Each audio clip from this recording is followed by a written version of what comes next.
శ్రీమాత్రే నమః. ఓం శ్రీ గురుభ్యో నమః. నమస్తే అండి. నేను మీ రామకృష్ణ హాన్, ఆస్ట్రో న్యూమరాలజిస్ట్ని. అందరూ ఎలా ఉన్నారు? ఈరోజు శ్రీ కొక్కి శ్రీ సుబ్రహ్మణ్యేశ్వర స్వామి టెంపుల్కి వచ్చారండి. ఎంత మంచి అద్భుతమైనటువంటి స్థల పురాణం గల టెంపుల్ అండి. ఇక్కడికి వచ్చిన మన పాదాలు ఇక్కడ మోపినా కూడా మనకు ఉన్నటువంటి కర్మలన్నీ కూడా తొలగిపోతాయి. దాదాపుగా నేను భారతదేశం మొత్తం యాత్రలు చేస్తున్నానండి. ఎందుకోసం అండి? మీ గురించే. నేను నా హస్తవాసి ద్వారా మీకు పేరు కరెక్షన్ చేస్తే మీకు బాగుపడి ఉన్నతమైనటువంటి స్థానానికి వెళ్తారు ఖచ్చితంగా.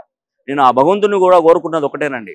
ఇప్పటి వరకు ఎవరైతే నా దగ్గర కరెక్షన్ తీసుకొని ఉన్నారో పేరున ప్రతి ఒక్కరికి మంచి జరగాలనే సదుద్దేశంతోనే నేను ఆ స్వామివారిని కోరుకుంటున్నాను. మీకు నేను ఫేవర్ చేస్తున్నానండి ఖచ్చితంగా. ఎందుకంటే మనకు పురాణ శాస్త్రంలో ఏముందంటే ఎవరి గురించి వాళ్ళు నివేదన భగవంతునికి సమర్పించుకుంటే జరగదండి. ఎదుటివాడు కష్టాలలో ఉన్నప్పుడు వాడు బాగుపడాలని కోరుకున్నప్పుడు ఆ నివేదన స్వీకరించి భగవంతుడు వాళ్ళకు మంచి చేస్తాడు, మీకు మంచి చేస్తాడు. ఇది అక్షరాల సత్యం. ఇది మీరు నమ్మితే నమ్మండి, లేదంటే లేదు. ఎందుకంటే నేను ఏ స్వార్థం లేకుండా మంచి మనస్సుతో ఈరోజు వారాహి దీక్షలో ఉండి నేను చెప్తున్నాను. మీరు బాగుపడాలి, నా లక్ష్యం కూడా మీరు బాగుపడాలనే ఉద్దేశంతో చెప్తున్నాను. మీరు ఇచ్చినటువంటి కోర్సు కరెక్ట్గా రాయండి. నేను చెప్పినటువంటి రెమెడీస్ తప్పకుండా తీసుకోండి.